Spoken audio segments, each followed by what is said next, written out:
British police launched an investigation this week into Peter Mandelson, Britain's former ambassador to the U.S., over alleged misconduct in public office after claims he leaked sensitive information to the late convicted sex offender Jeffrey Epstein.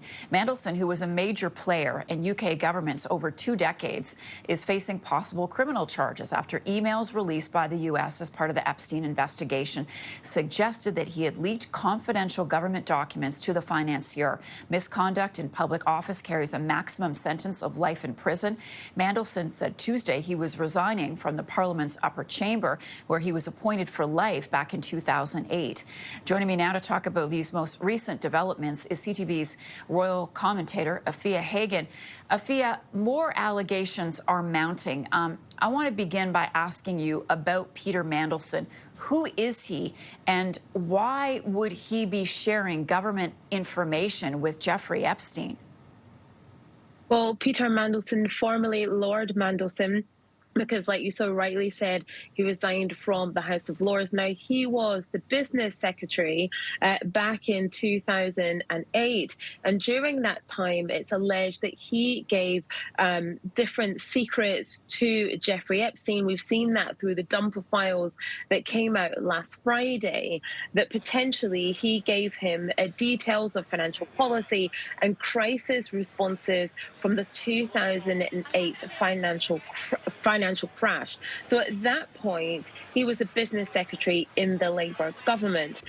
After that, he became the British ambassador to the United States, and that's when he was Lord Mandelson. He was appointed in December of 2024. Now, he was sacked last year because of his links to Jeffrey Epstein, and today you had Sir Keir Starmer having to answer questions at Prime Minister's Question Times in Parliament about what he knew and when he knew it, and basically how Mandelson was even appointed in the first place, knowing his links with Jeffrey Epstein through the years. And what's happening with Andrew now? And can you tell us anything about him moving out of the Royal Lodge family as pressure mounts on him to testify? Well, yes, Andrew moved out of Royal Lodge literally in the dead of the night last night. He's now on the Sandringham estate. He's in a temporary accommodation on the Sandringham estate on Wood Farm Cottage, remembering that Sandringham estate is a private estate. It's part of King Charles III's private property. He's living at Wood Farm Cottage at the moment until his permanent accommodation on the Sandringham estate has been finalised and is being renovated. It's thought that the pressure from those files being released meant that his move was sped up. We knew that he was going to move in early 2026, but it's thought that this midnight departure last night at the beginning of February took place because of the mounting pressure on him. And yes, you're right, mounting pressure on him to testify before US Congress. We still have not heard from him whether that will happen. Afua, of course, we're all following the developments here. Is this front page news, if you will, in the UK?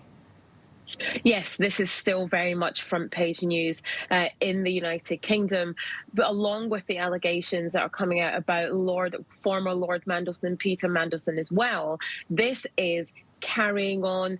We just keep getting more and more from the files with every single day. I mean, there was 3 million pages.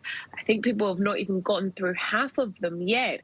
And so, yes, this carries on being front page news. It carries on being across all our news channels as more and more revelations come out about emails that were sent between Andrew and Epstein, between Farage and Epstein, between Mandelson and Epstein. It's just a story that keeps on going.